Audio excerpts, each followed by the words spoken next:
Mesdames et messieurs, bonjour, ici Vincent Aurélana-Pepin. Bienvenue à votre bulletin de nouvelles TVCL où nous couvrons toute l'actualité du territoire des Laurentides, d'une partie de l'Anaudière ainsi que d'une partie de l'Outaouais. Et nous commençons cette semaine avec la ville de Mont-Tremblant qui souhaite constituer une banque de candidatures afin de pourvoir d'éventuels postes au sein de son comité consultatif d'urbanisme. Ce comité a pour mandat d'examiner divers projets et de formuler des recommandations au conseil municipal sur des questions liées à l'aménagement du territoire. Les personnes intéressées résidant à Mont-Tremblant et disponibles périodiquement pour participer aux réunions, généralement tenues le lundi matin, sont invitées à transmettre leur candidature avant le 30 septembre 2025 à l'adresse courriel cesigouin@villedemonttremblant.qc.ca ou par courrier à la ville de Mont-Tremblant. Pour toute information complémentaire, il est possible de communiquer avec Mme Catherine Chalifou-Nadeau au 819-425-8614 ou par courriel à knadeau@villedemonttremblant.qc.ca. Dans le cadre des Journées de la culture qui auront lieu les 26, 27 et 28 septembre prochains, la Ville de Mont-Tremblant propose à la population une programmation culturelle aussi riche que diversifiée où toutes les activités offertes seront gratuites. Les festivités s'ouvriront avec le spectacle du duo Haute-Rive, composé des autrices, compositrices, interprètes Mara Tremblay et Catherine Durand, qui livreront un concert en formule cabaret intimiste à l'église du village où l'authenticité de leurs textes et la complexité de leur composition folk aux accents country promettent un moment empreint de chaleur et de proximité. Les enfants de 4 à 8 ans auront quant à eux l'occasion de s'initier à l'art des marionnettes grâce aux ateliers des Hurluberlus qui leur permettront de découvrir pas à pas la naissance d'une marionnette, de ses yeux à sa voix et de donner vie à des personnages hauts en couleur dans une ambiance joyeuse et créative. Toujours destinée au jeune public, 2 représentations de la pièce de théâtre Alix et le loup seront présentées à bord d'un autobus entièrement métamorphosé en salle de spectacle. Inspiré librement de la fable L'enfant qui criait au loup, ce spectacle de marionnettes immersif convie les enfants à réfléchir à la valeur de l'amitié, de l'honnêteté et de l'empathie à travers une mise en scène abracadabrante et originale. La programmation comprend également l'exposition Que portais-tu, organisée par l'organisme L'Élan, qui propose une rencontre bouleversante entre témoignages et vêtements exposés dans le cadre de la 44e journée d'action contre la violence sexuelle faite aux femmes, offrant ainsi une expérience marquante qui allie art et sensibilisation sociale. Enfin, afin de prolonger la découverte culturelle, la Ville est heureuse d'offrir des billets gratuits pour assister au spectacle Ping Pong Go, présenté le 11 octobre prochain dans le cadre de la série Première scène Mont-Tremblant, une occasion unique d'apprécier le talent d'un duo singulier dans une atmosphère vibrante. Bien que l'entrée à l'exposition soit libre, la plupart des activités nécessitent une réservation préalable, les places étant limitées. Il est donc fortement recommandé de consulter la programmation complète au vdmt.ca/JDC afin de planifier sa participation à ces rendez-vous culturels qui s'annoncent inoubliables. Chaque automne, les paysages flamboyants de Mont-Tremblant attirent des milliers de visiteurs et visiteuses, générant un achalandage important sur le réseau routier et suscitant à la fois émerveillement et défi pour les usagers quotidiens. Consciente de ces enjeux, la Ville de Mont-Tremblant, en collaboration avec l'Association de villégiature Mont-Tremblant et plusieurs partenaires régionaux, déploiera cette année un ensemble de mesures concrètes visant à rendre les déplacements plus agréables, fluides et sécuritaires durant la période de grande affluence, soit les 27, 28 septembre, les 4, 5 octobre ainsi que les 11, 12 et 13 octobre, afin de favoriser la mobilité locale. 75 heures supplémentaires seront ajoutées aux services de transport en commun, déjà gratuits en tout temps, permettant l'ajout de départs additionnels et offrant ainsi une alternative efficace à l'utilisation de l'automobile. Un stationnement temporaire de 1000 places sera aménagé au versant nord avec navette directe vers la station, auquel il est recommandé d'accéder par le chemin du lac supérieur à partir de la route 117, cette même voie étant privilégiée pour quitter le site. Pour mieux orienter les automobilistes, une signalisation renforcée sera installée aux abords de la station, proposant des chemins de détour et des alternatives de circulation. De plus, un encadrement accru sera assuré grâce à la présence de signaleurs et signaleuses aux intersections stratégiques et près des stationnements, invitant les conducteurs et conductrices à suivre leur directrice afin de maintenir la fluidité du trafic. La Sûreté du Québec intensifiera également sa présence sur l'ensemble du territoire pour veiller au respect de la réglementation et renforcer la sécurité alors que l'interdiction de stationner sur le chemin du Plessis et aux abords de la station fera l'objet d'une surveillance particulière. Enfin, compte tenu du caractère imprévisible de la météo et du niveau d'affluence, des ajustements pourront être effectués en temps réel et la population sera tenue informée par le biais des réseaux sociaux de la Ville et de ses partenaires, afin que chacun puisse profiter pleinement de la saison des couleurs dans un environnement sécuritaire et harmonieux. À la suite d'un projet pilote mené au printemps dernier, la Ville de Mont-Tremblant annonce que l'accès automobile à la rue Limoges depuis la rue Labelle sera désormais fermé de façon permanente dans les deux directions à titre de mesure d'apaisement de la circulation dans ce quartier résidentiel situé à proximité immédiate de la zone scolaire, tout en conservant un trottoir et une bande cyclable afin de favoriser et de sécuriser les déplacements actifs. Ce réaménagement permanent, dont la fin des travaux était le 19 septembre, vise à améliorer la qualité de vie des résidents et la sécurité des nombreux enfants qui fréquentent le secteur. Le projet pilote avait pour objectif d'analyser la circulation de transit et d'évaluer ses impacts sur la fluidité et la sécurité routière dans le secteur du campus des écoles primaires. Les données recueillies ont mis en évidence une diminution significative du trafic dans le quartier résidentiel, une légère réduction des véhicules aux heures de pointe matinale sur la rue Labelle, ainsi qu'une augmentation marginale du volume en journée, confirmant qu'il est possible de mieux gérer la circulation autour du campus scolaire grâce à des ajustements ciblés. En complément à cet aménagement, une nouvelle mesure réglementaire interdit le stationnement du côté nord de la rue de l'École, ce qui contribue à améliorer la fluidité de la circulation dans un secteur où se croisent quotidiennement de nombreux autobus, véhicules et piétons. Parallèlement, la Ville poursuit ses démarches auprès du ministère des Transports et de la Mobilité durable afin de sécuriser davantage l'interdiction de la rue de l'École et de la rue Labelle. Ces interventions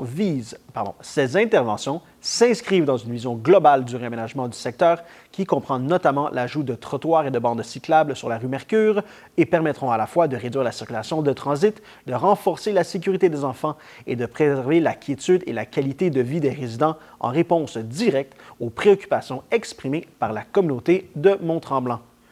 Du 8 septembre au 14 novembre, d'importants travaux seront réalisés sur la rue Léonard au sud de la rue de Saint-Jovite afin de prolonger et de mettre à niveau les réseaux d'égouts et d'aqueducs en prévision de l'aménagement du futur campus santé. Les interventions effectuées de 7h à 16h30 du lundi au dimanche incluront non seulement le prolongement et la réfection des réseaux existants, mais également l'installation d'un aqueduc temporaire afin de maintenir l'approvisionnement en eau des bâtiments du secteur pour toute la durée du chantier. Par souci d'accessibilité, un passage piétonnier et un débarcadère adapté aux personnes à mobilité réduite seront aménagés de façon temporaire à l'intersection de la rue Aubin,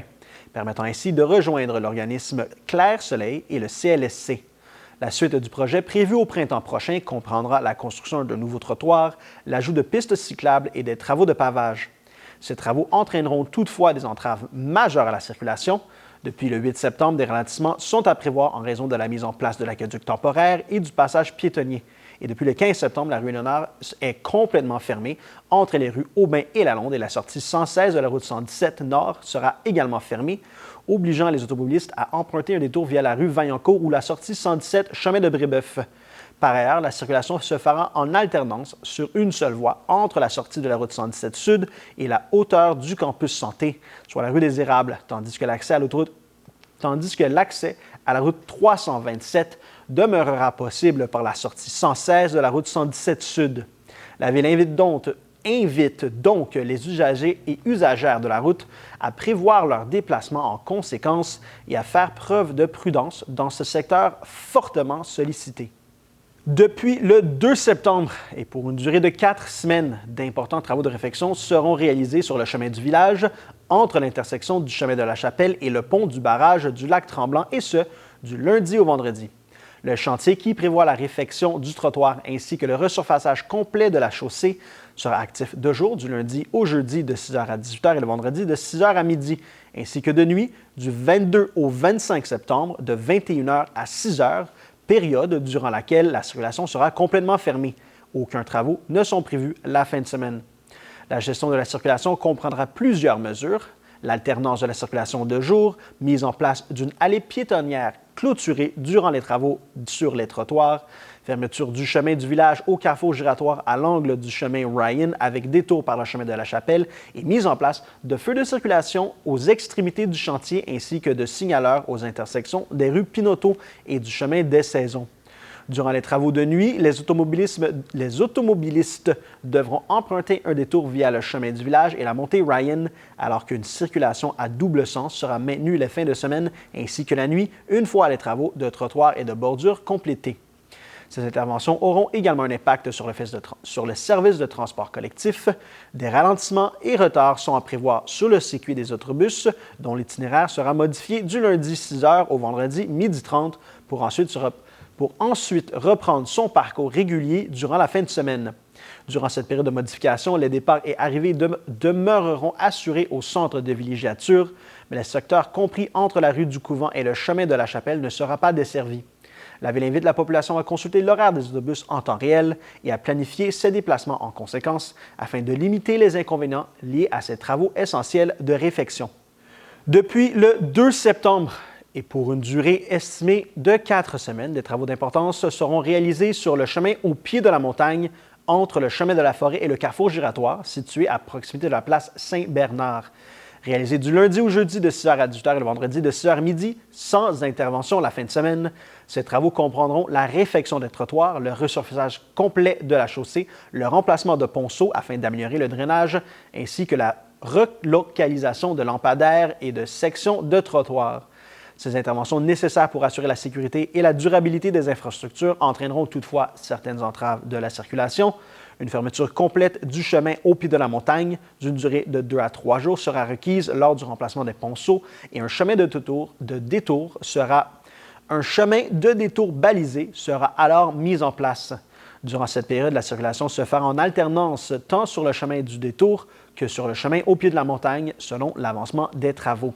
Afin de limiter les impacts, des signaleurs seront présents de jour aux extrémités du chantier, tandis qu'une signalisation adaptée sera déployée la nuit pour diriger les automobilistes. La Ville invite les usagers et usagères de la route à demeurer attentifs à la signalisation et à prévoir un temps de déplacement supplémentaire afin de permettre la réalisation sécuritaire et efficace de ce chantier d'infrastructure essentiel. La Ville de Mont-Tremblant entreprend une vaste démarche de consultation citoyenne en vue d'élaborer avec la population et ses partenaires son tout premier plan de mobilité durable, un document stratégique qui définira les grandes orientations pour améliorer les déplacements sur le territoire en mettant l'accent sur la fluidité, la sécurité, l'accessibilité et la durabilité. Cette initiative s'inscrit dans une volonté affirmée de répondre aux besoins actuels et futurs de la communauté en matière de circulation, de stationnement, de transport actif, de transport collectif et de sécurité routière et vise à réfléchir collectivement à l'avenir des déplacements afin de favoriser des choix de transport efficaces, sécuritaires et respectueux de l'environnement. Dans une première étape, toutes les personnes qui se déplacent sur le territoire, qu'elles soient citoyennes, travailleuses, étudiantes ou visiteuses, sont invitées à participer à un sondage en ligne disponible au www.villedemonttremblant.qc.ca/sondage, mobilité. Et ce sondage est accessible jusqu'au 21 septembre à minuit. Réalisé en collaboration avec la firme Coop Carbone, ce sondage permettra de recueillir des données précieuses sur les habitudes de déplacement, les préoccupations et les priorités des usagers et des usagères, lesquelles viendront directement alimenter l'élaboration du plan.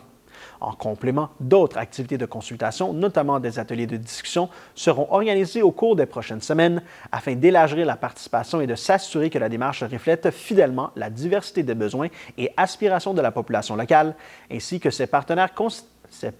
institutionnels et commerciaux. Ce processus participatif, piloté conjointement avec Coop Carbone et les services municipaux, permettra à la Ville d'élaborer un plan de mobilité durable ancré dans la réalité du territoire et porteur d'une vision partagée de l'avenir des déplacements dont la présentation officielle est prévue au printemps 2026. Du 18 au 28 septembre, la salle Alphonse Desjardins accueillera l'exposition Que portais-tu présentée par l'organisme L'Élan dans le cadre de la 44e journée d'action contre la violence sexuelle faite aux femmes. Inspiré de cette question trop souvent portée aux victimes et qui perpétue à tort le mythe selon lequel la manière de s'habiller pourrait inviter à une agression, l'exposition confronte le public à des témoignages bouleversants associés aux vêtements que portaient les victimes au moment des faits, mis en valeur par des photographies grand format. Réalisée avec le soutien des militantes de l'Élan, cette initiative vise à susciter la réflexion, à dénoncer les préjugés et à encourager la solidarité en rappelant l'importance d'écouter et de soutenir les victimes pour mettre fin collectivement aux violences sexuelles. En parallèle, l'organisme poursuit sa mission d'accompagnement des femmes et adolescentes victimes d'agressions sexuelles en menant également des actions de prévention dans les écoles secondaires, des activités de formation pour les intervenantes et intervenants de divers milieux et des campagnes de sensibilisation du grand public. L'exposition sera accessible gratuitement selon un horaire varié, incluant un vernissage le 19 septembre de 10h à 19h et constituera une occasion unique de se confronter à une réalité encore trop présente dans un espace propice à la réflexion et à la prise de conscience collective. La Ville de Mont-Tremblant annonce qu'une présentation publique sera organisée plus tard cet automne afin de permettre à la population de prendre connaissance de l'ensemble de la vision et des projets qui façonneront l'avenir du secteur village. La présentation du projet de coopérative d'habitation, initialement prévue pour la fin août à l'occasion de la dernière séance du conseil municipal, est ainsi reportée à une date ultérieure, cette décision résultant de discussions avec le promoteur du projet, de la disponibilité des équipes concernées et du contexte des élections municipales prochaines. La Ville souhaite inscrire cette initiative dans une vision plus large et intégrée de revitalisation du village afin de démontrer à la population la cohérence des démarches entreprises et la complémentarité des actions en cours et à venir. Ce projet de coopérative d'habitation s'accompagne d'autres interventions structurantes qui marqueront le développement futur du secteur, notamment la vente de certains immeubles municipaux, la réfection de l'édifice Félix Calvé, l'aménagement du parc situé en bordure du lac Mercier, la bonification des installations sportives, la dynamisation commerciale et la mise en œuvre d'un plan de développement culturel, des initiatives qui s'inscrivent dans la continuité des recommandations formulées par l'architecte Pierre Thibault et l'organisme Rue Principale. La Ville réaffirme sa volonté de demeurer transparente dans cette démarche et confirme que le processus de consultation publique sur le projet de coopérative d'habitation sera maintenu et se déroulera à l'automne, la date de présentation devant être annoncée au mois de novembre afin de permettre à l'ensemble de la communauté de participer activement à l'élaboration d'un projet porteur et qui se révélera rassembleur. Le réseau de sentiers Mont-Tremblant s'enrichit d'un nouvel atout avec l'inauguration le 20 août dernier du sentier Tigidou, spécialement conçu pour les amateurs et amatrices de vélo de montagne à la recherche de sensations fortes et de descentes fluides sur un terrain varié. Anciennement connu sous le nom de Caché, ce sentier historique a été entièrement réaménagé afin de lui redonner sa vocation originale dans un style plus actuel, tout en le préservant des effets de l'érosion qui l'avait fragilisé au fil des années. Il est désormais revalorisé grâce à une conception durable et contemporaine. Offrant une descente à sens unique de 650 mètres avec un dénivelé de 90 mètres, Tigidou est un sentier intermédiaire de type fluide aménagé mécaniquement dans la lignée des populaires pistes Gorge et Presto. Il constitue une excellente option de progression et propose une expérience dynamique grâce à une diversité d'éléments techniques et ludiques, incluant virages relevés, bosses, tables, sauts en descente, marches, enchaînements en S et passerelles. Le parcours se termine à la rivière Cachée où il rejoint la piste multifonctionnelle La Villageoise de Mont-Tremblant par le sentier Siotte, avec des aires de repos aménagées en bordure d'eau permettant de profiter du paysage. Le choix du nom Tigidou, à la fois ludique, rassembleur et typiquement québécois, résulte d'un sondage mené auprès de la communauté sur le groupe Facebook de Sentier Mont-Tremblant, au terme duquel cette appellation a recueilli le plus de votes. Avec désormais plus de 53 km de sentiers spécialement aménagés, le réseau de sentiers Mont-Tremblant confirme son statut de destination incontournable du vélo de montagne, offrant des expériences adaptées aussi bien aux novices qu'aux experts. La Ville de Mont-Tremblant lance un appel à tous et à tous les artisans des métiers d'art et de l'agroalimentaire en vue de l'édition 2025 de son traditionnel marché des fêtes qui se tiendra les 28, 29 et 30 novembre à l'Hôtel de Ville. Événement incontournable attirant chaque année près de 3000 visiteurs et visiteuses, le marché offre aux exposants une vitrine de choix à un tarif avantageux de seulement 20 $ pour 3 jours. Les inscriptions acceptées exclusivement en ligne au villedemontremblant.qc.ca/marché des fêtes doivent être soumises au plus tard le 15 septembre 2025. aucune candidature n'étant considérée après cette date. Les personnes retenues recevront une réponse d'ici le 3 octobre. Pour toute question, il est possible de joindre le service de la culture, des loisirs et de la vie communautaire à l'adresse culture et loisirs à commercial villedemonttremblant.qc.ca. Revenez-nous après la pause.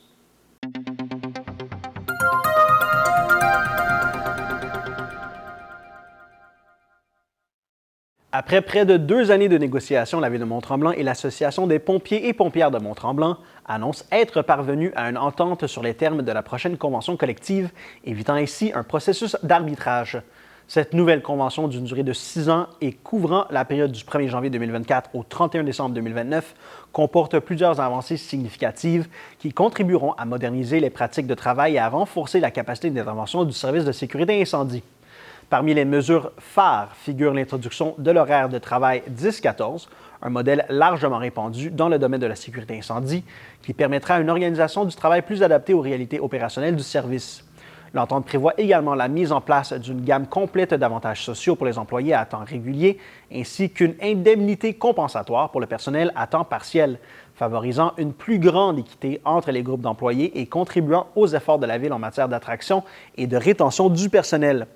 La Ville se félicite de cette entente qui améliore non seulement les conditions de travail de ses pompiers, mais également la qualité et la fiabilité des services rendus à la population tremblantoise. La Ville de Mont-Tremblant franchit une étape déterminante dans la mise en œuvre de sa politique d'habitation et de sa planification stratégique 2024-2028 en initiant, en partenariat avec la Fédération intercoopérative en habitation de l'Ouest de Québec, la création d'une première coopérative d'habitation sur son territoire, un projet innovateur visant à offrir des logements abordables et accessibles à la population locale. Prévu pour comprendre 28 unités destinées principalement à de premiers acheteurs, ce projet repose sur une vision à long terme grâce à la propriété collective du terrain par la coopérative qui permettra de maintenir des prix abordables pour les générations futures, soit environ 25 % sous la valeur marchande, avec un coût estimé à 301 000 $ ou moins par unité lors de la première transaction. Réalisé sur 2 sites appartenant à la Ville, au 118 rue du Couvent, ainsi que sur des terrains situés sur la rue Benoît dans le secteur du village, cette coopérative contribuera à la revitalisation du secteur et à la création de milieux de vie inclusifs destinés à une clientèle résidentielle mixte et permanente. L'intérêt citoyen pour un tel projet s'étant manifesté depuis plusieurs années, la Ville a exploré divers modèles avant d'arrêter son choix au début de l'année 2025 sur l'approche de démarchandisation du foncier à partir de terrains municipaux garantissant un accès à la propriété durable pour de nouveaux ménages. Pour rendre possible cette réalisation structurante, la Ville entend vendre les terrains au prix de la valeur marchande, soit 2 095 000 $ sans garantie légale et aux frais de l'acheteur, tout en accordant une aide financière de 457 000 $ non taxables, puisée à même la réserve pour la création de logements abordables. Des servitudes de passage public et de services municipaux seront imposées sur les lots concernés, afin notamment de maintenir l'accès aux résidences par la rue Benoît et aux terrains vendus. Porteuse d'une vision d'avenir, cette initiative répond à une volonté citoyenne de longue date et s'inscrit dans la stratégie municipale de développement durable et inclusif. Les prochaines étapes du projet seront communiquées à des dates ultérieures. La municipalité de Sainte-Anne-des-Lacs convie la population à célébrer la 30e édition des Journées de la culture du 26 au 28 septembre 2025 au centre communautaire situé au 1 Chemin Fournel sous le thème « La culture fait du bien ». Une invitation à revenir à l'essentiel en soulignant le pouvoir rassembleur, réconfortant et éclairant de la culture dans notre quotidien. Tout au long de cette fin de semaine, des activités gratuites seront proposées avec des horaires adaptés pour permettre au plus grand nombre d'y participer. Le vendredi de 10h à 19h, le samedi de 10h à 17h et le dimanche de 10h à 16h. L'événement s'ouvrira avec l'exposition intérieure dévoilant près d'une centaine d'œuvres accrochées sur des grilles offrant aux artistes un espace personnel pour présenter leur démarche et permettant au public de dialoguer directement avec eux. Le vernissage du 26 septembre de 17h, le 26 septembre de 17h à 19h marquera le lancement officiel de la programmation avec le dévoilement des activités, une rencontre conviviale avec les artistes des lacs, Un vote du public pour choisir l'œuvre qui rejoindra la collection municipale et un moment festif ponctué de bouchées et d'un verre de mousseux. La même journée, de 19h à 20h, une causerie animée par Martin Hiroux intitulée « Pourquoi peindre ?» invitera à réfléchir à la relation entre toile, forme et couleur, qu'elle soit abstraite ou figurative. Le samedi, l'exposition se poursuivra et le centre communautaire accueillera une riche programmation littéraire avec des séances d'auteurs et de dédicaces de 10h à 13h et de 14h à 17h où se succéderont notamment Christian Vézina, Simon Pagé, Pierre Roberge, Roxane Turcotte et Louise-Catherine Bergeron, accompagnés des œuvres lumineuses de Geneviève Auligny. En après-midi, de 13h à 14h, l'ancienne église du centre communautaire recevra l'autrice et comédienne Francine Ruel, qui partagera avec le public son parcours de vie et de création à travers ses livres lors d'une conférence sans réservation, mais à place limitée. Enfin, le dimanche sera consacré aux familles avec la poursuite de l'exposition et une série d'activités créatives et participatives. Une heure du conte animée par Yoga Animation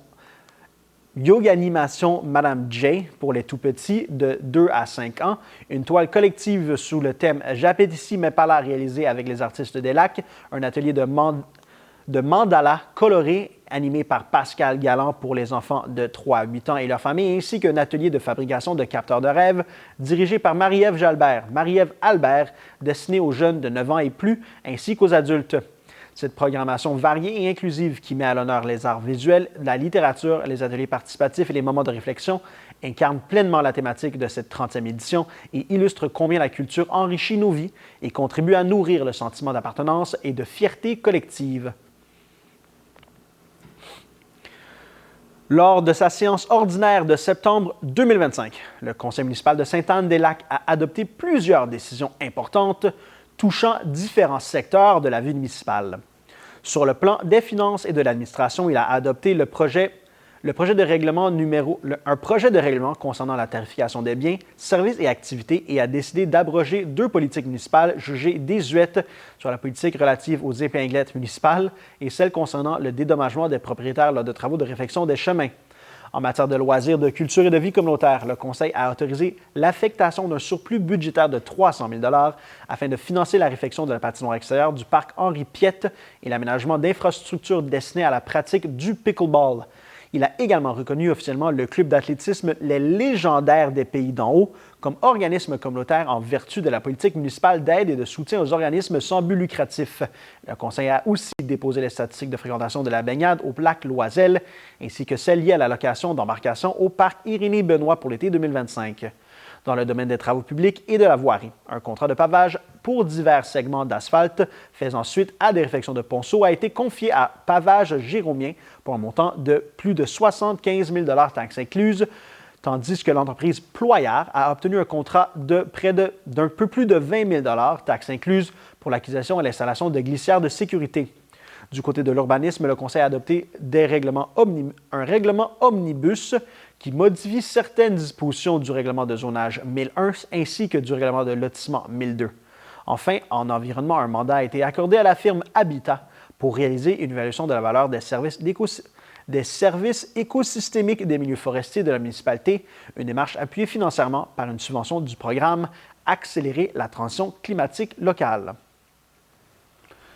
La municipalité de Sainte-Anne-des-Lacs est fière d'annoncer sa participation à Ville-IA, le plus ambitieux projet d'intelligence artificielle appliquée aux villes québécoises, une initiative collective portée par l'Institut de la résilience et de l'innovation urbaine qui réunit 12 villes et une région, des chercheurs de calibre international ainsi que des partenaires issus des milieux municipaux et de la transition écologique. Ville-IA a pour objectif de développer des outils d'aide à la décision fondés sur l'intelligence artificielle afin de soutenir les municipalités dans leur adaptation aux défis climatiques, sociaux et économiques, grâce à la création d'une infrastructure de données climatiques et sociales permettant d'anticiper et de gérer plus efficacement les crises, de planifier les investissements stratégiques en fonction des vulnérabilités des territoires, de mutualiser les ressources afin de réduire les coûts de gestion des données, de renforcer la résilience de collectivités tout en réduisant les émissions de gaz à effet de serre et d'accroître la souveraineté numérique du Québec. Cette collaboration inédite menée par des partenaires stratégiques tels qu'Ivado, Nord-Ouvert, Hydro-Québec Énergir, Ouranos, l'Union des municipalités du Québec et la Fédération québécoise des municipalités illustrent la force de l'intelligence collective et bénéficient de l'appui de figures reconnues, dont Yoshua Benjo, directeur scientifique de Mila et d'Ivado, Luc Sirois, innovateur en chef du Québec, et Rémi Quirion, scientifique en chef du Québec. Pour Sainte-Anne-des-Lacs, ce partenariat représente une occasion unique d'accéder à des données et à des outils précieux afin d'anticiper les risques, d'orienter l'édition et de protéger la qualité de vie de la communauté, tout en contribuant aux côtés d'autres municipalités et d'experts à bâtir un Québec plus durable, plus solidaire et mieux préparé aux défis de demain. La municipalité de Piémont est à la recherche de 2 citoyens désireux de s'impliquer activement dans la vie municipale en siégeant au comité consultatif d'urbanisme. Ce comité joue un rôle essentiel dans la planification et le développement du territoire en veillant notamment à la protection du patrimoine et du paysage tout en accompagnant la croissance harmonieuse de la municipalité. Les personnes intéressées à contribuer à la réflexion et aux décisions entourant l'aménagement urbain sont invitées à soumettre leur candidature d'ici le 1er novembre prochain à l'adresse courriel croix@piemont.ca. Pour obtenir de plus amples renseignements, il est possible de communiquer avec l'administration municipale au 450-227-1888 au poste numéro 1. La Régie intermunicipale de sécurité incendie de la Rivière-du-Nord annonce la nomination de 3 élus municipaux à son conseil d'administration ainsi que celle d'un nouveau directeur général, marquant une étape importante dans le développement de l'organisation. M. Michel Gagnon, conseiller municipal de Saint-Jérôme, M. Joey Leckman, conseiller municipal de Prévost, et M. Alain Lefebvre, conseiller municipal de Saint-Hippolyte, se joignent ainsi au conseil d'administration où leur mandat consistera à assurer une gouvernance efficace et à veiller à ce que les orientations adoptées répondent aux besoins des citoyens des 3 municipalités. Parallèlement, M. Patrice Brunel est nommé directeur général de la Régie. Fort de son expérience en gestion municipale et en sécurité publique, il aura la responsabilité de mettre en œuvre la vision du conseil d'administration et de superviser les opérations quotidiennes. Ces nominations traduisent la volonté commune des 3 villes de bâtir une organisation efficiente, transparente et résolument tournée vers la sécurité et le bien-être de la population dans un contexte où les défis en matière de protection incendie ne cessent de croître. La Régie intermunicipale a pour mission d'optimiser les ressources et de répondre à ces enjeux, qu'il s'agisse de l'évolution constante des normes, de l'acquisition d'équipements spécialisés ou encore de la rareté de la main-d'œuvre dans le domaine, afin d'offrir aux citoyens et citoyennes un service de sécurité incendie moderne et performant. La ville de Prévost est heureuse d'annoncer qu'elle a procédé à la première pelletée de terre marquant le début des travaux d'aménagement d'un nouveau parc canin au centre récréatif du lac Écho. Un projet attendu par de nombreux citoyens et destiné à offrir un espace spécialement conçu pour les chiens et leurs propriétaires. Cet aménagement vise à répondre aux besoins croissants des familles et des amateurs de plein air, de disposer d'un lieu sécuritaire et adapté permettant aux compagnons à 4 pattes de se dépenser, de jouer et de socialiser, tout en favorisant la convivialité entre les propriétaires. Le futur parc comprendra du mobilier urbain pour assurer le confort des usagers, des poubelles désignées pour maintenir la propreté du site ainsi qu'une clôture sécurisée afin de garantir un environnement sécuritaire. L'ouverture est prévue à l'automne 2025. Au terme des travaux d'aménagement, le maire de Prévost, M. Paul Germain, a souligné avec enthousiasme le lancement de ce projet en rappelant que le nouveau parc canin du lac Écho démontre la volonté de la ville de répondre concrètement aux besoins de sa population, tout en créant un lieu où chiens et maîtres pourront partager des moments de complicité et de plaisir.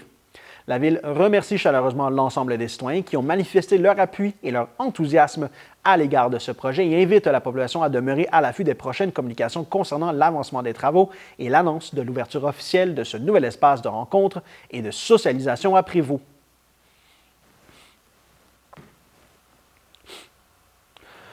La Ville de Prévost informe la population de plusieurs initiatives et rappels importants à l'approche de l'automne.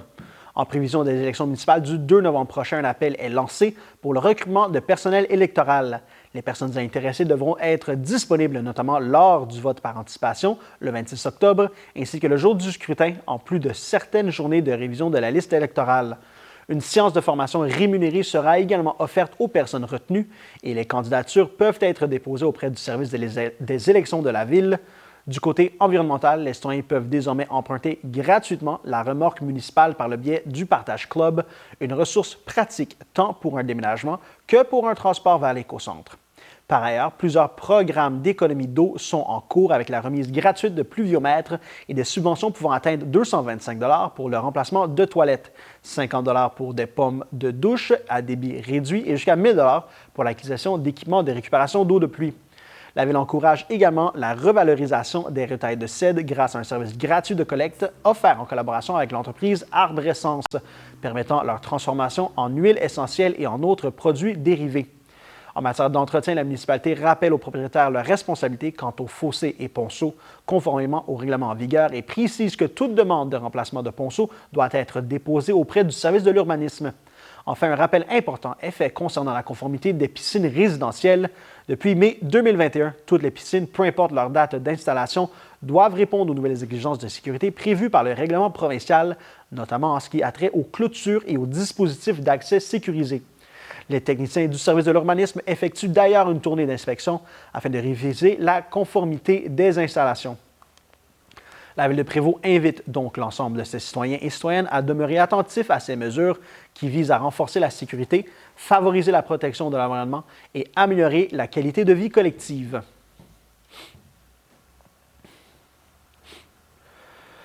La Ville de Saint-Sauveur informe la population que des travaux de réfection de la chaussée seront réalisés sur l'avenue de l'Église entre le chemin Boyer et le chemin du domaine Filion du lundi 25 août au vendredi 19 septembre 2025. Ces interventions ont pour objectif de corriger l'état du pavage, d'optimiser la gestion des eaux de ruissellement afin de prévenir les accumulations sur la chaussée et plus largement d'améliorer la sécurité routière au bénéfice des automobilistes comme des cyclistes. Pendant toute la durée du chantier, la circulation sera maintenue grâce à un système d'alternance contrôlé par des feux temporaires, garantissant l'accès aux résidents et aux usagers locaux. La Ville invite toutefois les usagers de la route à prévoir un léger temps d'attente supplémentaire et à redoubler de prudence à l'approche de la zone de travaux. Elle remercie l'ensemble de la population pour sa compréhension et sa collaboration et rappelle que toute information complémentaire peut être obtenue en communiquant au 450-227-0000 au poste 2700. Revenez-nous après la pause.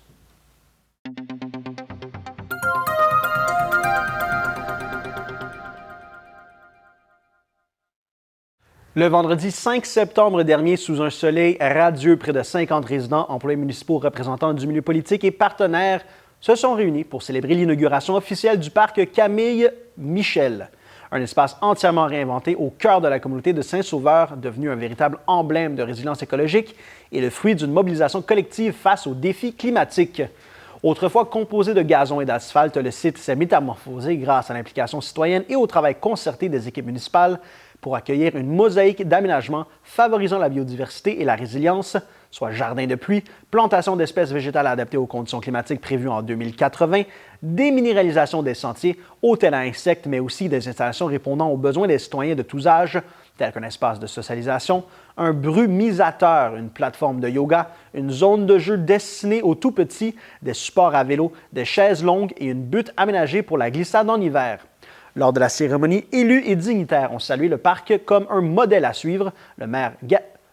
M. Gariepi soulignant qu'il représente bien plus qu'un lieu de détente ou de jeu, puisqu'il incarne l'engagement de la municipalité envers la durabilité, l'inclusion et le bien-être collectif, tandis que la députée de Prévost, Mme Sonia Bélanger, ministre responsable des Aînés et de la région de Laurentides, a insisté sur le caractère rassembleur et porteur d'avenir de cette réalisation rendue possible par l'appui gouvernemental, l'engagement de la Ville et la participation active des citoyens. Ce projet d'un investissement total de 1,1 million $ a bénéficié du soutien du ministère de l'Environnement, de la lutte contre les changements climatiques, de la faune et des parcs dans le cadre du programme Climat Municipalité Volet 2, ainsi que la collaboration précieuse d'organismes tels qu'Abrinard, CETO, Living Nab de la Naudière, l'Institut des territoires et Cyclone Design Communication. Déjà fréquenté par des promeneurs, joggeurs, yogis et familles, le parc est aussi devenu un refuge pour les pollinisateurs qui y trouvent habitat et nourriture, confirmant son rôle de havre de paix tant pour la faune et la flore que pour les citoyens en quête de sérénité. Cette inauguration marque le début d'une nouvelle ère où nature et communauté cohabitent en harmonie dans un espace pensé pour durer, faisant du parc Camille Michel bien plus qu'un simple lieu public, mais plus une promesse vivante pour les générations à venir. La ville de Saint-Sauveur est fière d'annoncer l'adoption d'une déclaration de soutien aux organismes, une démarche qui témoigne de sa volonté d'accompagner de manière structurée et équitable les acteurs du milieu communautaire, culturel et de loisirs. Consciente de l'évolution constante des besoins de la population, la Ville souhaite par cette déclaration jeter les bases de sa future politique de soutien aux organismes, dont l'adoption est prévue en 2026 et qui assurera une meilleure cohérence entre les ressources municipales disponibles, les besoins réels des Sauverois et Sauveroises, ainsi que la vision municipale pour le développement de son territoire. Cette initiative reflète l'engagement de la Ville à reconnaître et valoriser l'action bénévole, tout en offrant un accompagnement adapté aux réalités de chaque organisme afin de consolider la collaboration avec ses partenaires essentiels qui contribuent à la vitalité et à la solidarité du milieu. Elle vise également à garantir un cadre propice à l'épanouissement d'une communauté saine, dynamique et inclusive, où les organismes disposent du soutien nécessaire pour poursuivre leur mission auprès des citoyens. La ville de Saint-Sauveur entreprend d'importants travaux de réfection sur le chemin de la rivière à Simon, entre le chemin Nel et la montée Filion, jusqu'au 20 septembre, afin d'améliorer de façon durable la qualité des infrastructures routières. Cet investissement de 325 000 $ permettra non seulement de doter les citoyens d'une chaussée plus résistante et sécuritaire, mais également d'optimiser la gestion des eaux et de ruissellement et du drainage, contribuant ainsi à une mobilité accrue pour les résidents, les usagers de passage et les services d'urgence. Afin de permettre l'avancement efficace du chantier, la circulation sera régulée à l'aide de feux temporaires et il est fortement recommandé aux automobilistes d'emprunter le détour par la route 117, le chemin de la gare, à Piémont et la rue principale, ce qui facilitera leur déplacement. La Ville invite l'ensemble des usagers à demeurer prudents dans la zone des travaux et à prévoir un léger temps d'attente additionnel lors de leur trajet.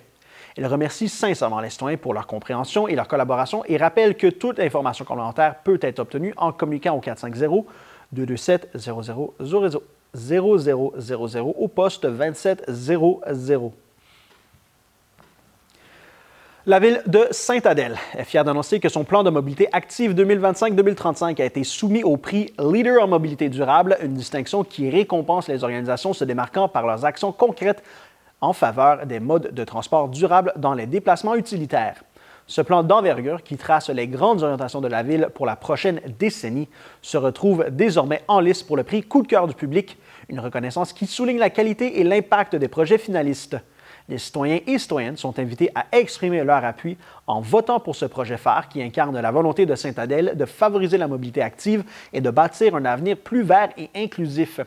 La période de vote est ouverte jusqu'au 13 octobre et chacun est encouragé à participer afin de contribuer à la mise en valeur de cette initiative porteuse qui a déjà retenu l'attention des médias, notamment par les articles publiés dans la presse le 5 août dernier. Ce plan, dont le rapport synthèse est accessible en ligne, illustre la détermination de la Ville à promouvoir des choix de transport sécuritaires, durables et accessibles à l'ensemble de la communauté, tout en renforçant la qualité de vie des Adélois et des Adéloises. La Ville de Sainte-Agathe-des-Monts annonce que la bibliothèque Gaston Miron accueillera du 22 septembre au 30 novembre 2025 l'exposition « La faune sauvage en images » d'Alexandre Lausier, un photographe autodidacte originaire de Mont-Roland, dont la démarche artistique s'inspire profondément de la nature et de la vie sauvage. Cette exposition se veut une invitation à réfléchir à l'importance de préserver notre environnement et ses habitants en mettant en lumière, à travers une série de photographies empreintes de patience, de discrétion et de respect, la richesse et les émotions du monde vivant. Chaque image incite le spectateur à observer et à ressentir pleinement la beauté et la fragilité de la nature, traduisant ainsi une philosophie où l'humain doit apprendre à cohabiter avec les autres espèces en tant que témoin et non comme acteur dominant. L'artiste, qui se définit comme un capteur sauvage, adopte une démarche de vie qui rejoint le bien-être de soi et celui de la nature, cherchant à se faire discret lors de ses explorations nomades pour ne pas laisser de traces et pour traiter chaque rencontre animale avec une attention respectueuse. Ces clichés, même pris dans l'intimité la plus rapprochée, témoignent de cette approche et transmettent une multitude d'émotions, un instant capté à la fois. Un vernissage se tiendra le 28 septembre dans le cadre des Journées de la culture, offrant au public l'occasion de rencontrer l'artiste et de découvrir une œuvre qui illustre combien la nature sauvage, dans sa diversité, mérite d'être protégée et célébrée.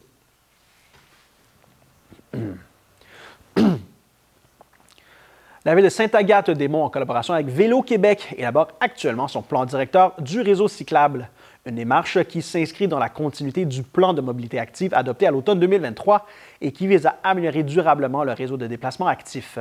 Ce futur plan déterminera les orientations et les actions à mettre en place afin de bâtir un réseau cyclable accessible à toutes et à tous, connecté et confortable, sécuritaire et efficace, tout en étant complémentaire aux autres modes de transport, notamment le transport collectif.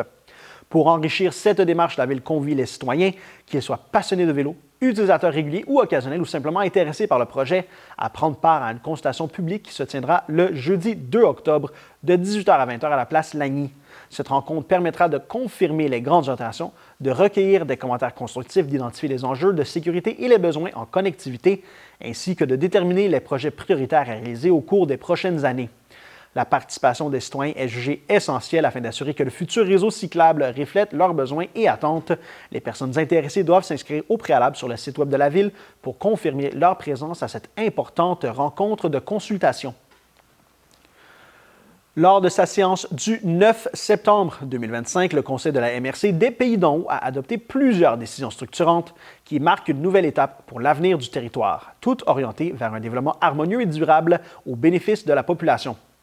Parmi celles-ci figure l'adoption du premier plan d'action en immigration 2025-2028, élaboré à la suite d'une vaste consultation publique et des besoins exprimés par des personnes issues de l'immigration. Ce plan, structuré autour de 5 axes stratégiques, attraction, accueil, intégration, inclusion et concertation, vise à soutenir la vitalité démographique tout en favorisant une communauté inclusive, équitable et mobilisée et sera mise en œuvre par le service du développement économique de la MRC avec l'appui des partenaires locaux. Dans la même perspective, la MRC a confié à l'entreprise Espace Stratégie la réalisation d'une étude afin d'identifier les secteurs propices au développement économique en bordure des routes provinciales, une démarche inscrite dans la révision du schéma d'aménagement et destinée à planifier une expansion responsable, cohérente avec l'identité territoriale et respectueuse des paysages. Le Conseil a également procédé à l'adoption de 3 documents stratégiques qui guideront les interventions régionales au cours des prochaines années, soit la stratégie d'habitation régionale 2025-2035 visant à améliorer l'accès à des logements adaptés et abordables, la planification stratégique économique 2025-2030 destinée à soutenir les entreprises, attirer et retenir les travailleurs et stimuler la création d'emplois durables, ainsi que la politique culturelle et patrimoniale qui contribuera à renforcer l'identité collective et en mettre en valeur le riche patrimoine culturel et historique du territoire. Ces outils seront présentés officiellement le 18 septembre aux élus et partenaires et mis à la disposition du public sur le site de la MRC des Pays d'en haut à compter de cette même date. Revenez-nous après la pause.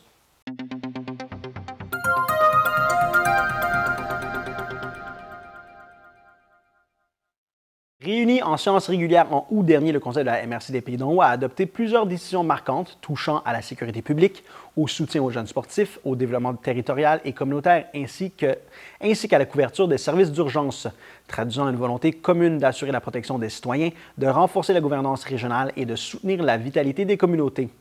Parmi les points saillants, la MRC a amorcé la révision de son schéma de couverture de risque en sécurité incendie, un document obligatoire prévu par la loi sur la sécurité incendie et devant être actualisé tous les 10 ans afin de tenir compte des réalités évolutives du territoire, telles que la croissance démographique, la transformation des risques et la fusion récente de services municipaux. Elle a également déposé avec plusieurs municipalités partenaires 2 demandes de subvention dans le cadre du Fonds Région et Ruralité volet coopération intermunicipale, l'une visant à renforcer la sécurité civile par une meilleure coordination des interventions d'urgence, l'autre portant sur la gestion documentaire et archivistique afin d'harmoniser les pratiques administratives, initiatives qui démontrent une volonté claire de mutualiser les ressources pour mieux servir la population tout en réduisant les coûts. Sur le plan sportif, la MRC a confirmé pour la saison 2025-2026 l'octroi d'une centaine d'heures de glace gratuites au Centre sportif Pays d'en haut, représentant des investissements majeurs au bénéfice des jeunes. 124 heures pour la Ligue Mini Palette Rose, 235 heures pour le club de patinage de vitesse Pays d'en haut, 664 heures pour l'association du hockey mineur des Monts et 30 heures pour l'association de hockey féminin Le Mistral des Laurentides. En matière de développement territorial et communautaire, la MRC a annoncé le réaménagement de fonds résiduels du Fonds Région et Ruralité, totalisant près de 230 000 $ pour financer la mise aux normes de 2 parcs linéaires traversant la MRC. Soutenir le travail soutenir le travail de concertation du regroupement des partenaires des Pays d'en haut, poursuivre les activités de travail de rue de l'Écluse et des Laurentides et appuyer les visites VIP offertes par la Maison de la famille des Pays d'en haut. S'ajoute à cela la mise en place au cours des derniers mois d'une passerelle temporaire pour piétons et cyclistes sur le corridor aérobique à Wentworth Nord en attendant l'adjudication de l'appel d'offres pour la future structure approuvée par le ministère des Transports et de la Mobilité durable prévue à l'automne 2025. Enfin, le Conseil a exprimé son inquiétude face à la nouvelle répartition de la couverture ambulancière entrée en vigueur le 16 août dernier et jumelant le territoire des Pays d'en haut avec ceux de Saint-Jérôme, Mirabel, La Chute et Sainte-Anne-des-Plaines, craignant que cette organisation ne laisse temporairement le territoire sans couverture directe et compromette la rapidité des interventions. Dans ce contexte, une résolution a été adoptée pour appuyer la fraternité des paramédics Laurentides-Lanaudière et demander qu'une évaluation rapide soit réalisée afin que la priorité de couverture reflète mieux les besoins de la population locale. La ville de Rivière-Rouge informe la population que la station de lavage automne pour embarcation aux stations, située au 191 chemin du Tour-du-Lac, est déjà accessible et fonctionnelle pour la saison 2025 et ce jusqu'à la mi-octobre. Idéalement localisée à proximité des jardins communautaires et de la descente publique du lac Tibériade, cette infrastructure demeure un outil essentiel pour protéger la qualité des plans d'eau de la région et prévenir la propagation d'espèces aquatiques envahissantes. Un préposé est présent sur place selon un horaire précis afin d'accompagner les usagers et de faciliter l'accès aux services. Tous les utilisateurs, qu'ils soient citoyens de Rivière-Rouge, campeurs saisonniers ou encore résidents des municipalités ayant conclu une entente intermunicipale, doivent laver leur embarcation et l'ensemble de leurs accessoires à l'eau station avant toute mise à l'eau. L'obtention d'une passe citoyenne est obligatoire et peut se faire soit auprès du service de l'urbanisme, de l'environnement et du développement économique, soit directement auprès du préposé en fonction des heures d'ouverture. Les modalités financières varient en fonction du statut de l'utilisateur. L'accès est gratuit pour tout contribuable de Rivière-Rouge, tandis que le tarif pour un non-contribuable est fixé à 40 $. Les campeurs saisonniers de Rivière-Rouge doivent acquitter un montant de 40 $ pour un premier lavage, auquel s'ajoute un dépôt remboursable de 100 $ couvrant la saison. Pour les contribuables de Nomineng, le coût est de 16 $, tandis que les contribuables de Lac-McCaskill, secteur L'Ascension, doivent débourser 50 $, ainsi qu'un dépôt saisonnier de 100 $. Dans tous les cas, une clé et une passe citoyenne seront nécessaires pour utiliser la station. Ces dernières sont disponibles auprès du préposé sur place de jeudi à lundi à partir de la mi-mai, ainsi qu'à l'hôtel de ville les mardis et mercredis durant les heures d'ouverture habituelles des bureaux. Afin de garantir une gestion responsable des accès au plan d'eau, certaines règles doivent impérativement être respectées. Être en possession d'un certificat de lavage valide et inscrire le numéro de plaque de la remorque et noter que ce certificat est valide pour une période de 24 à 48 heures. Les usagers doivent également se procurer une clé d'accès permettant de franchir la barrière d'accès au plan d'eau, puis la verrouiller après la mise à l'eau à nouveau après leur départ. Pour le lac Tibériade en particulier, le lavage des embarcations est gratuit et vise à retirer toute particule de myriophiles afin de protéger l'écosystème. La clé d'accès doit être retournée dans un délai minimal de 72 heures. Enfin, afin d'assurer une gestion fluide et équitable, la Ville demande la collaboration des usagers pour planifier à l'avance les sorties. Aucun coût supplémentaire n'est exigé pour la prise de possession d'une clé, mais un dépôt de remboursable de 200 $ est requis pour restituer au moment de son retour.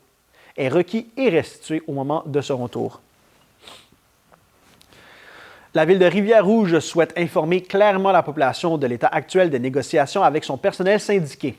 Depuis le dépôt de la dernière offre, le 30 mai dernier, la Ville demeure ferme sur ses propositions salariales, offrant une augmentation totale de 27 % sur 5 ans. Le comité patronal réaffirme toutefois qu'il demeure ouvert à reprendre les discussions afin de finaliser le libellé de la convention collective dès que le syndicat sera disposé à accepter cette offre salariale finale.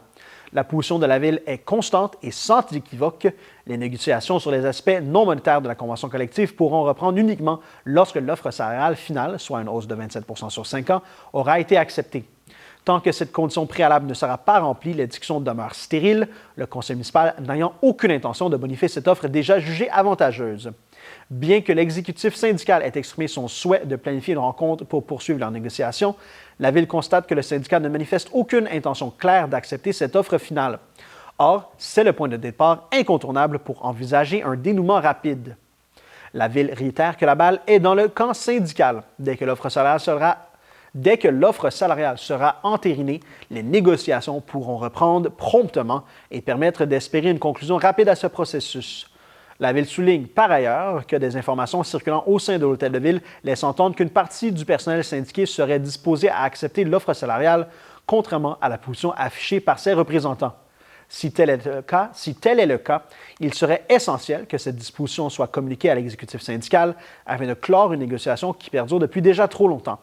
La Ville exprime également ses préoccupations quant au manque apparent de consultation et de transparence entre les représentants syndicaux et leurs membres. Entre-temps, les moyens de pression exercés s'intensifient. Le syndicat a annoncé une grève de 7 jours du 12 au 18 septembre prochain, une décision qui privera les résidents de la majorité des services municipaux. Pendant cette période, seuls les services essentiels seront maintenus, alors que le centre sportif, les salles communautaires, les bibliothèques et plusieurs autres bâtiments municipaux demeureront fermés.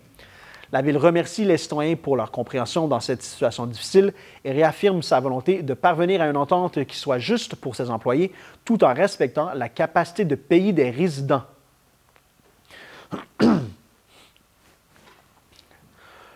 Le ministère des Transports et de la Mobilité durable informe la population que des travaux de rechargement seront réalisés au cours des prochaines semaines sur le chemin de Parent, entre Mont-Saint-Michel et le kilomètre 50, ceux-ci devant s'amorcer dans la semaine du 8 septembre. En raison de la nature particulière de cette route forestière et du passage quotidien de plus de 100 camions liés à l'industrie forestière, le ministère rappelle l'importance d'adopter un comportement sécuritaire et vigilant afin de permettre la cohabitation harmonieuse entre tous les usagers. Certaines règles de conduite propres à ce type de voie doivent absolument être respectées. Signaler sa présence à l'aide d'un poste-bande public, partager la route avec les véhicules lourds et les travailleurs en diminuant sa vitesse lors des croisements, adopter sa conduite aux conditions de la route et à la visibilité et ralentir tout en maintenant une plus longue distance avec les autres véhicules. Ces mesures visent à assurer la sécurité de chacun, qu'il s'agisse des automobilistes, des camionneurs ou des travailleurs sur le chantier. Le ministère rappelle également que ces travaux pourraient être reportés, prolongés ou annulés en raison de conditions météorologiques défavorables ou de contraintes opérationnelles et recommande de consulter l'outil Québec 511 avant tout déplacement afin de planifier adéquatement son trajet et de rester informé de l'évolution de la situation.